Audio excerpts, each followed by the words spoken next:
사람은 자기가 이렇게 자기에게 보이는 그 세상을 살거든요. 그러니까 각자 같은 공간에 있어도 자기에게 보이고 들리는 세상을 사는 거죠.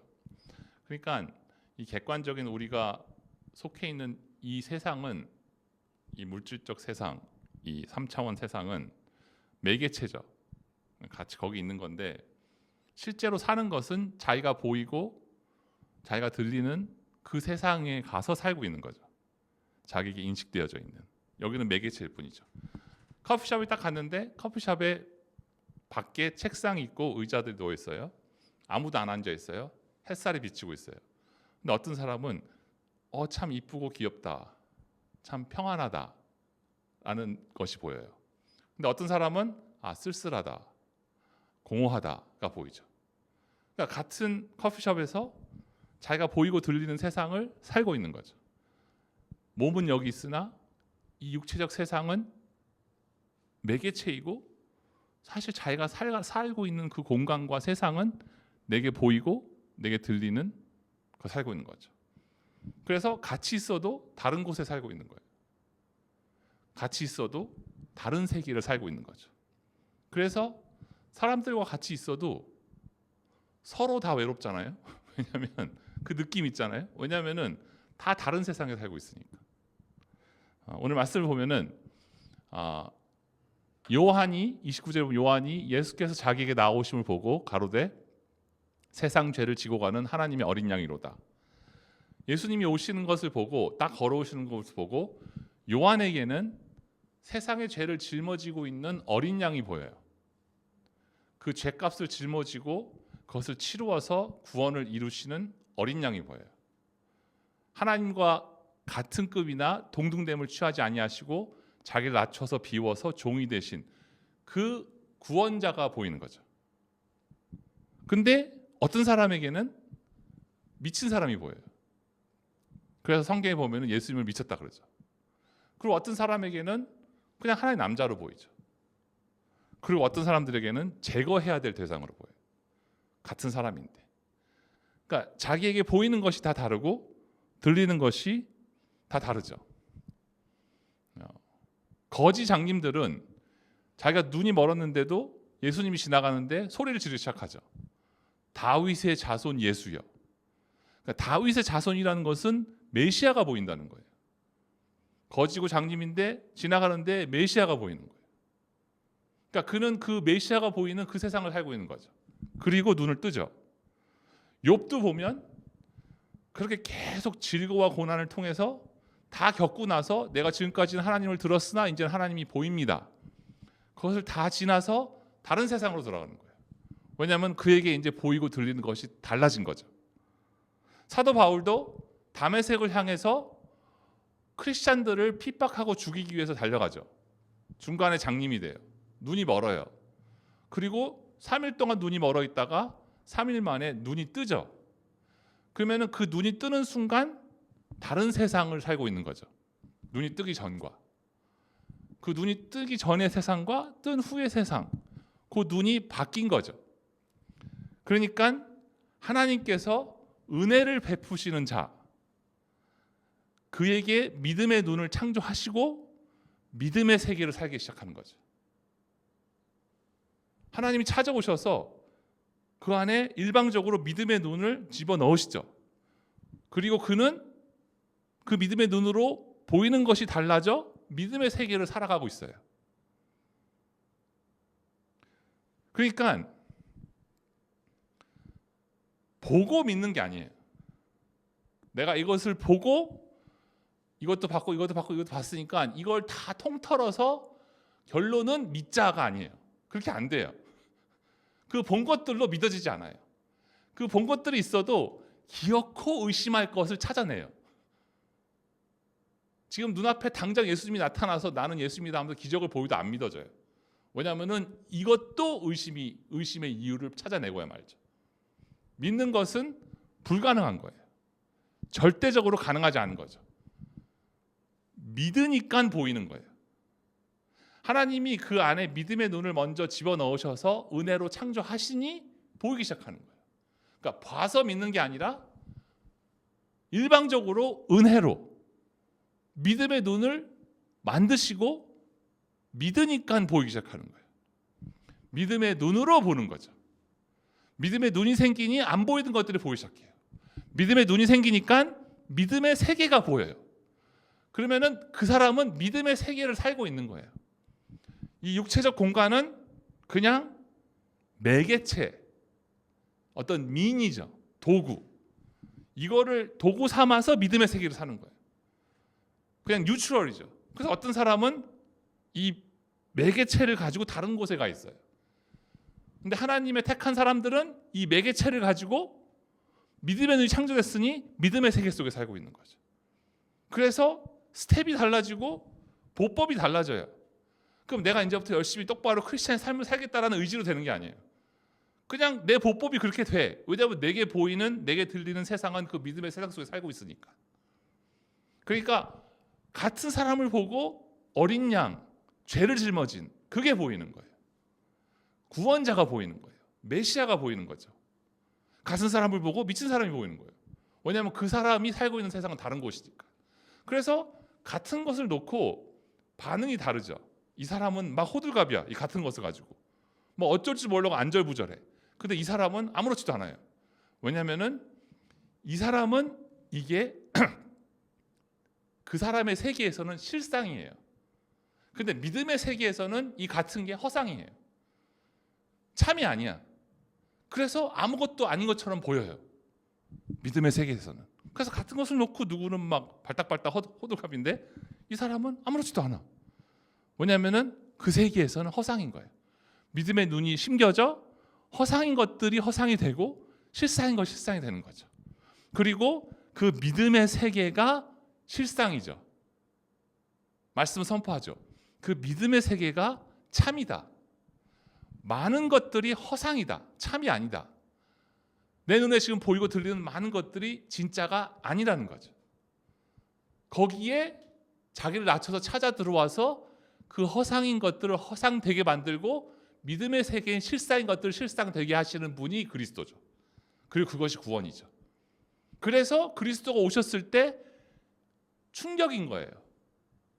그게 disturbance. 예수가 딱 나타나니까 disturbance로 오는 거예요.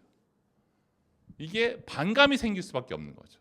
그래서 그리스도는 걸림돌, 어떤 자에게는. 왜냐하면은 자기가 지금까지 믿고 있던 이것이 실상이라는 그 세계에 도전이 시작되는 거죠. 하나님 나라가 침노에 들어오는 거죠. 근데 거기에 하나님이 믿음의 눈을 심긴 그 사람은 그 믿음의 세계가 보이고 그것이 자연스럽게 받아지는 거죠. 하나님이 은혜 베푸신 자, 하나님이 택하신 자, 하나님이 작정하신 자. 그래서 내 눈에 보이는 이 세계는 하나님의 은혜인 거예요. 하나님이 나를 일방적으로 사랑하시는 거죠. 그냥 멀쩡하게 살아가고 있는데 어느 날 치고 들어와서 가지고 어느 날 인터빈 해가지고 그냥 거기다 집어넣는 거야. 그분의 믿음의 눈을. 그러면은 어느 순간 다른 것들이 보이죠. 하나님 나라가 보이죠. 침노에 들어온 하나님 나라가 보이고 그 보이는 대로 들리는 대로 가게 돼 있어요. 그리고 그것은 다른 사람에게는 충격이에요. 왜냐하면은 다른 세계니까. 그렇게 하나님이 작정하사 요한을 택하시고 그에게 믿음의 눈을 넣으니 그에게 보이는 것은 걸어오는 죄를 짊어진 어린 양이다. 그러면서 30절에 보면은 내가 전에 말하기를 내 뒤에 오는 사람이 있는데 나보다 앞선 것은 그가 나보다 먼저 계심이라 한 것이 이 사람을 가리킴이라. 그러니까 타자인 그리스도와 자신, 자아 이 둘을 딱 놓고 봤을 때 요한의 결론은 뭐냐면은 그분은 나보다 앞섰고 나보다 먼저 계셨다. 모든 것 이전에 먼저 계셨고 앞섰다. 그러면은 앞섰고 먼저 계셨다가 담고 있는 말하고자 하는 것은 먼저 계셨다, 앞섰다. 요한복음 1장 1절에 보면은 태초에 말씀이 계시니 말씀이 하나님과 함께 계셨고 말씀이 하나님이셨더라. 근데 그 말씀이라는 단어는 로고스, 원어로 그 로고스의 뜻은 reason, 이유죠. 그러니까 그분이 나보다 먼저이고 나보다 앞섰다라는 것은 그리스도가 이유라는 거예요. 나의 이유는 그리스도라는 거죠. 그러니까 저분을 내 쪽에서 봤을 때 저분은 무엇인가 도대체 나의 이유라는 거죠. 근데 여기서 주님이 나의 이유이십니다. 내가 주님 때문에 이렇게 희생합니다. 뻥이에요. 내가 주님 때문에 이렇게 이 길을 걷습니다. 다 거짓말이에요. 만약에 그거를 자기도 믿고 있다면 착각하고 있는 거예요. 그런 인간 없어요. 그게 안 돼요. 내가 주님 때문에 이것이 아니에요. 주님 때문에 이렇게 내가 고생하고 내가 희생하고 내가 드리고 뭐 어쩌고저쩌고 하는데 나중에 다 드러나요. 주님 때문이 아니었다는 것을 자기가 발견을 해요. 베드로가 그랬죠. 주님 때문에 내가 목숨을 던집니다. 안 되죠. 절대로 안 돼요. 인간의 자아와 인간의 자기중심은 깰 수가 없어요. 그냥 주님 때문에라고 보일 뿐이지 그 밑에는 다 자기 때문인 거예요. 결국에는. 그쪽을 항상 가고 있는 거예요. 철저하게 자기를 향하고 있죠. 그 이유가 아니죠. 그리스도가 나의 이유라 함은 요한이 멀쩡하게 살고 있는데 갑자기 광야로 가. 그리스도가 이유가 돼서 광야로 가게 된 거죠. 거기서 약대터를 입고 꿀을 먹으면서 막 외쳐. 광야에 막 소리가 돼. 그리스도가 그렇게 되게 하신 거예요. 그리스도가 그것의 이유라는 거죠. 막 사람들에게 침례를 줘. 그분이 이유라는 거죠.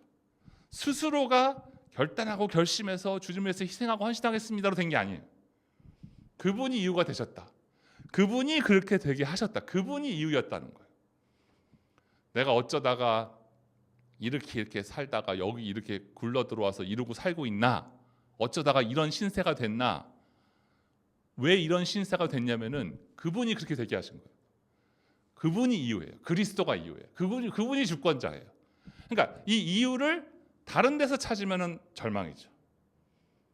내가 게을렀기 때문에 또는 내가 잘못된 선택을 해서 또는 내가 부모님을 잘못 만나서 과거에 내가 만나지 말아야 될 사람을 만나서 아니면 내가 너무나 착해서 내가 너무나 좀 머리를 막 굴려가지고 좀 클레버하게 좀 야무지게 했어야 되는데 내가 너무 그런 수많은 이유들 있잖아요. 부모 잘못 만나서 내가 이렇게 태어나서 이런 환경 때문에 그런 수많은 곳에서 이유를 찾으면 절망이죠. 그리고 복음은 선포해요. 그것들이 이유가 아니라는 거죠. 그리스도가 이유라는 거죠. 내가 지금 겪고 있는 이 상황의 이유는 그리스도예요. 그분이 주권자예요. 그분이 다 장악하고 있어요. 그분이 허락하신 것만 이루어져요. 거기서 소망이죠. 이 이유가 운이 나빠서 재수 없어서면은 미래도 무서워요. 또 운이 나쁠 수 있으니까. 근데 완전히 장악하고 계시고 완전히 주인 되신 하나님이 이렇게 하셨다. 그렇다면은 그 안에는 하나님의 선하심과 하나님이 이루시고자 하시는 나를 향한 뜻이 있는 거죠. 그분에게서 이유를 찾는 거죠. 여기에 사람들이 가득해도 그분이 이유고 여기에 사람들이 없어도 그분이 이유다. 그리스도가 이유다. 내가 리즌이다. 그래서 그분의 주권으로 소망이죠. 하나님이 이유 되시는 거예요.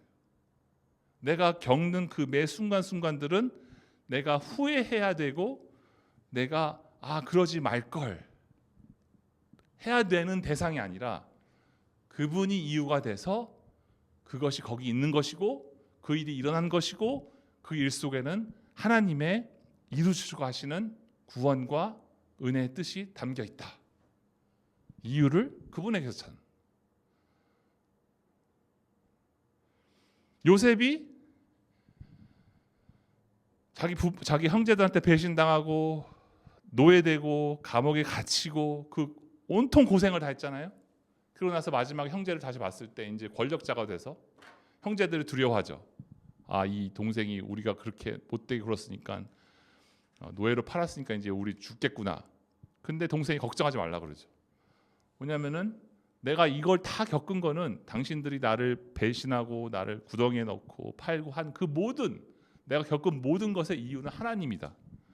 하나님이 그렇게 하게 하셨다. 하나님이 나를 먼저 보내서 그 다음에 가족을 데리고 와서 구원하게 하기 위해서 이 모든 일들이 이루어졌다. 하나님이 이유가 되니까 용서가 되죠. 하나님이 이유가 되니까 용서할 수가 있는 거예요. 그분이 나 먼저이셨다. 그분이 이유셨다. 내가 광야에 온 것도 그분이고, 내가 광야에서 소리가 되는 것도 그분이고, 침대를 주는 것도 그분이고, 이 모든 것은 그리스도 예수 나의 하나님이 이유이다, 리슨이다. 그렇게 선포하죠. 말씀은 그분의 주권 안에서 평강이죠. 그분의 주권 안에서 소망이죠. 그분이 이유가 되셨으니 이 안에는 보이기에 어떻게 보이던 이 안에는 반드시 하나님이 이루시고자 하시는 하나님의 선한 뜻이 담겨 있다. 안에서 넘어서는 거죠. 그러면서 31절에 보면은 나도 그를 알지 못하였으나 내가 와서 물로 세례를 주는 것은 그를 이스라엘에게 나타내려 함이라. 그러니까 정확히 모든 포커스가 예수 그리스도죠. 그러면 내가 도대체 왜 여기서 사람들에게 물로 침례를 주나? 왜 물에 담궜다 빼고 이걸 하나? 이것으로 그리스도가 나타나기 위한 거예요.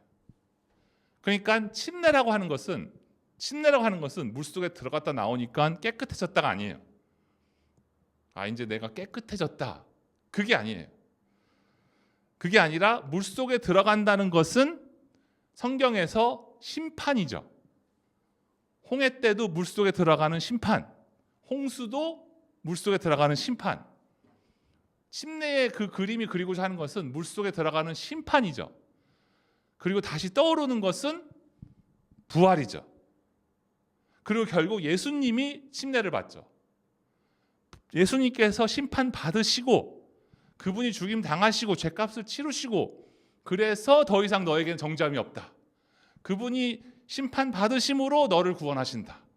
너를 의롭게 하신다. 그리고 그분이 물에서 나오는 것은 그분의 부활하심으로 그 부활 생명이 너에게 있다. 나를 믿는 자는 죽지 않을 것이요 죽어도 다시 살 것이요 영원히 살 것이다라고 하는 심판과 부활의 일을 그리스도가 다 이루신다.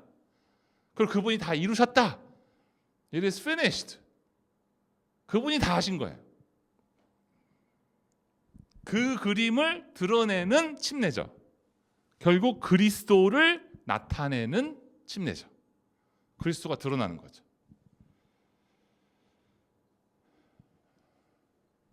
그리스도가 나타나게 하는 일이 요한의 역할. 나는 그냥 소리고 그리스도가 reveal, 계시되고 나타난다. 그게 왜 좋은가? 사람들에게, 사람의 한 영혼에게 가장 절실하게 필요한 것은 그리스도의 나타남. 그리스도가 나타나면 그분의 어마어마한 그분 되심에 매료되고 빠져들게 돼 있어요. 그분이 드러나면. 그리고 그분을 사랑하기 시작해요. 그분이 그냥 드러나면, 그러니까 예수 그리스도를 드러나게 해서 이쪽에 있는 사람이 사랑에 빠지게 하는 거야. 그러면서 그 그리스도가 얼마나 사랑하시는가를 알고 그 그리스도에 매료돼서 사랑에 빠지면 그 사랑의 능력이라는 거죠. 그 사랑으로 이기고 넘어서는 거예요. 그러니까 그분의 사랑이 나를 강권하시는도다. 로마서. It is Christ's love that compels me. I can do all things in Christ who strengthens me. 그분 안에서 능치 못할 것이 없다라고 하는 것은 그분의 사랑을 보고 그분에게 사랑에 빠지고 요 사랑으로 다 이겨버린다는 거예요. 요 사랑으로 넘어선다. 그래서 그 당시 그 사람들에게 가장 절실했던 것은 무슨 노하우도 아니고 무슨 방법이 아니에요. 지금도 마찬가지예요. 누군가 나한테 이렇게 하는 법, 뭐 무슨 조언 이런 걸로 되지 않아요. 그래서 저도 이렇게 사람들한테 조언을 내 조언으로는 아무 의미. 그러니까 예를 들면은 사업하시는 분이 조언해달라 그래. 내가 어떻게 해 그걸? 나는 사업을 해본 적이 없는데. 조언과 노하우와 방법으로 되지 않아요. 그게 아니라 사랑이 이루는 거죠. 그분의 깊은 사랑이 얼마나 큰지를 받고 그분을 깊이 사랑하는 그분을 깊이 사랑하게 되어지는 이것으로 넘어서고 이기고 견디고 뚫고 가는 거예요. 그래서 그분을 나타내서 그분과 사랑에 빠지게 하는 신랑과 신부가 하나가 되게 하는 역할이 요한의 역할이에요. 사랑은 죽음같이 강하며 아가서죠. 당시 압제를 받던 이스라엘이었잖아요. 나라도 잃어버리고 로마의 압제, 그 속에 들어가서 견디고 버텨야 했던 그 민족이었잖아요. 자기 나라도 없이. 그럼 거기서 그들에게 필요한 것은 무슨 노하우, 뭐 방법, 이기는 법 이런 게 아니라 하나님을 만나 하나님이 얼마나 사랑하시는 것을 깊이 알고 하나님을 얼마나 깊이 사랑하게 되어지는 그 신랑과 신부의 연합, 그 사랑으로 이기고 넘어서고 견디는 거죠. 그래서 그리스도가 나타나지고 연합되어지고 그분을 향한 내 안에 충만한 그 사랑이, 그분이 나를 사랑하심이 이기게 하는 거예요. 제일 센 거는 사랑이죠. 저 아버지가 저거를 다 이기고 다 견디고 다 버티고 직장에서 하는 것은 딱 한 가지 이유예요. 사랑하는 가족. 그것만 없으면은 이미 오래전에 때려쳤지. 어떤 사람을 보면은 저 사람은 뭔가 좀 어설프고 허접한데 막 다 넘어서 막 다 이겨내. 왜냐하면 저 사람 인생 가운데 깊이 사랑받은 적이 있는 거예요. 그게 이겨내게 해요. 그래서 성경에서 고린도서에서 사랑장에서 너희가 뭐 천사를 하고 뭐 방언을 하고 이 모든 것이 다 있어도 사랑이 없으면 아무것도 아니다. 그 말이 무슨 말이냐면은 사랑으로만 가능하다는 거예요. 사랑이 없으면 다 소용없다는 말은 사랑으로 믿음과 소망과 사랑, 그 중에 제일은 사랑이라는 것은 결국 그 사랑이 넘어서게 하고 이기게 하고 견디게 하고 결국 그 사랑 때문에 또 하나님이 다 뚫고 나를 건져내시는 거죠. 사랑하기 때문에 그분의 율법조차도 넘어서는 자기가 십자가에 죽으신 일을 감당하시는 거죠. 제일 센 것은 주님이 나를 사랑하는 것을 받는 것, 그리고 주님을 사랑하기 시작하는 것. 그래서 나타나신 그리스도, 매료되는 그분을 깊이 사랑하게 되고 그분이 얼마나 사랑하시는 알고 그걸로 모든 것을 넘어선다.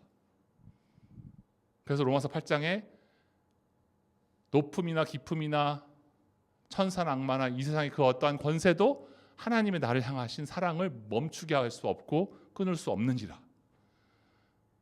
그 역할을 요한은 감당하는 거죠. 요한이 거기서 막 사람들 바로잡고 똑바로 살게 하고 너 그렇게 살면 안 돼. 그거 위해서 광야에서 외친 게 아니에요. 마음 고쳐먹고 제대로 살아. 그거 위해서 요한이 광야에서 외친 게 아니에요. 선지자의 역할은 그게 아니에요. 선지자에게 역할은 그리스도가 나타나서 그리스도가 연합되어지는 그 영혼, 그래서 그 영혼이 살고 교환받는 것, 거기에 있는 거죠. 기도하시겠습니다. 하나님 감사합니다. 이 시간 주님께서 우리 한 명 한 명 축복하시고 사랑하시고 주님의 은혜 위에 은혜 함께 하신 줄로 믿습니다. 하나님의 죽음보다 더 강한 사랑이, 십자가에 죽기까지 사랑하시는 그 사랑이 우리 이끄시고 인도하시니 그 안에서 주님의 은혜의 놀라움을 경험하는 우리 한 분 한 분 될 줄 믿고 축복합니다. 감사드리며 예수님의 이름으로 기도하였습니다. 아멘.